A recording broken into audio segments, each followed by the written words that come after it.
husband and I were missionaries in Mexico for 18 years. I knew from 9th grade that I was going to serve the Lord on the mission field.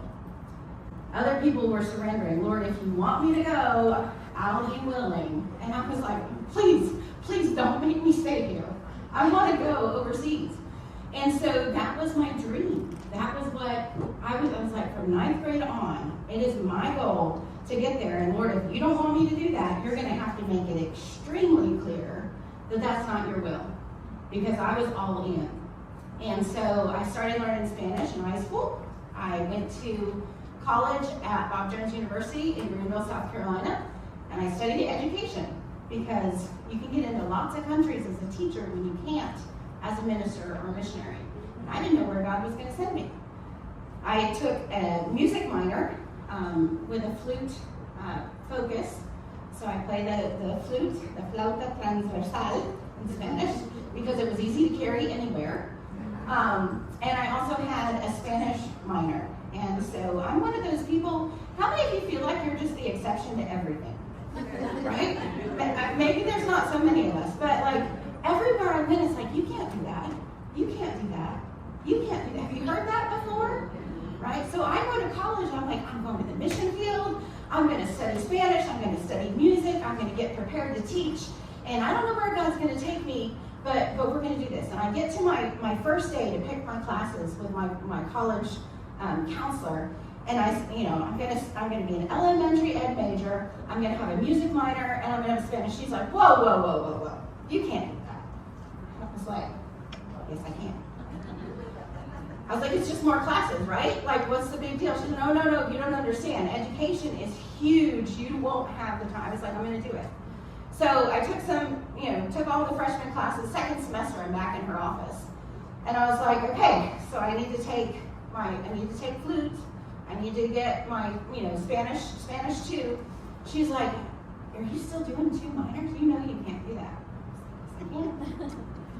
So this happened every single semester until I finally get to my junior year and they give me a different counselor.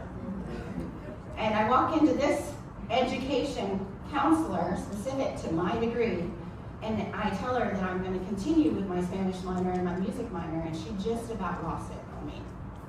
You can't do that. And I said, that's what everybody keeps telling me, but so far it's working. Right?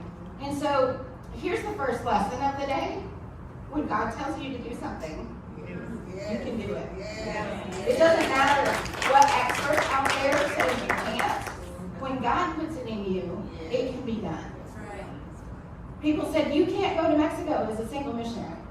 Well, let me tell you, by the time I graduated with my elementary degree and my double minor only 1 semester late, I already had a mission board that had accepted me as a missionary, a single missionary to Mexico. And I took a job that would allow me to travel on the weekends so that I could go and raise support on the weekends to go to Mexico. And so during the summer, I went down to Mexico because I had already identified, I'd done different mission trips during college to identify where God wanted me to go, and settled on a little church in Monterrey, Mexico that wanted to start a Christian school. And so I went down there for the summer and I started working on the visa process because I couldn't just be there as a tourist. I needed an official ministry visa. And they denied my visa because I was a single lady with no income and sent me back to the States. And so I said, okay, Lord, well, I'm not attached. I have no ministry right now, but I still know that this is where you're leading me. So if I'm ever going to get a master's degree, this is the time to do it. So I went back to school and got my master's degree. And it was during that time that the Lord brought TAP into my life in a different light. We'd been in the same friend group for a couple of years at this point.